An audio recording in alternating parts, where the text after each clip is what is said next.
അങ്ങനെ ഇന്നലെ ആയിരുന്നു കേട്ടോ ഞാൻ ഇത്രയും ദിവസം നിങ്ങളോട് ഇങ്ങനെ പറഞ്ഞുകൊണ്ടിരുന്നിരുന്ന നമ്മുടെ വൈരങ്കോട് വേല കേട്ടോ. അങ്ങനെ നമ്മൾ ഉച്ചയ്ക്ക് റെഡി ആയിട്ട് ഇതേ വരവുകൾ കാണാൻ വേണ്ടി പോവാണ്. ആദ്യത്തെ വരവ് നമ്മളുടെ തന്നെയാണ് കേട്ടോ.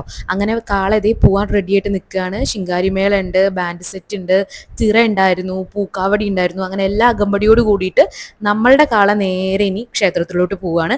അത് കഴിഞ്ഞാൽ പിന്നെ ഏകദേശം ഒരു 4 വരവ് നമ്മളുടെ സൈഡിൽ കൂടെ ഇങ്ങനെ പോകട്ടോ. വൈരങ്കോട് വേലയുടെ ഒരു പ്രത്യേകത എന്ന് പറയുന്നത് എന്താ വെച്ചാൽ നമ്മുടെ മലപ്പുറം ജില്ലയിൽ തന്നെ ഏറ്റവും വലിയ കാളവരവുകളിൽ ഒന്നാണ്. നമുക്ക് പല ടൈപ്പിലുള്ള കാളകളെ കാണാം കേട്ടോ.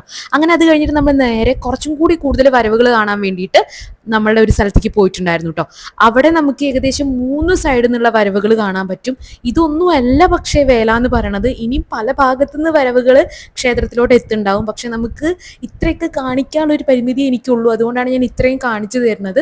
ഇതിനേക്കാളും അപ്പുറത്തോട്ടാണ് വരവുകൾ ക്ഷേത്രത്തിലോട്ട് എത്തുക. ഇത് നമ്മളിപ്പോൾ നിൽക്കുന്ന ഭാഗത്തുനിന്ന് കാണാൻ പറ്റുന്ന മാക്സിമം വരവുകളാട്ടോ ഞാൻ ഇതിൽ ഇൻക്ലൂഡ് ചെയ്യിപ്പിച്ചിട്ടുള്ളത്. എന്നിട്ട് ഫൈനലി ഇവരെല്ലാവരും അമ്പലത്തിൽ എത്തിയിട്ടുണ്ടെങ്കിൽ ഇതുപോലെ നിരന്ന് നിൽക്കും കേട്ടോ. ഇത്രയൊന്നും അല്ല ഉള്ളത് കേട്ടോ.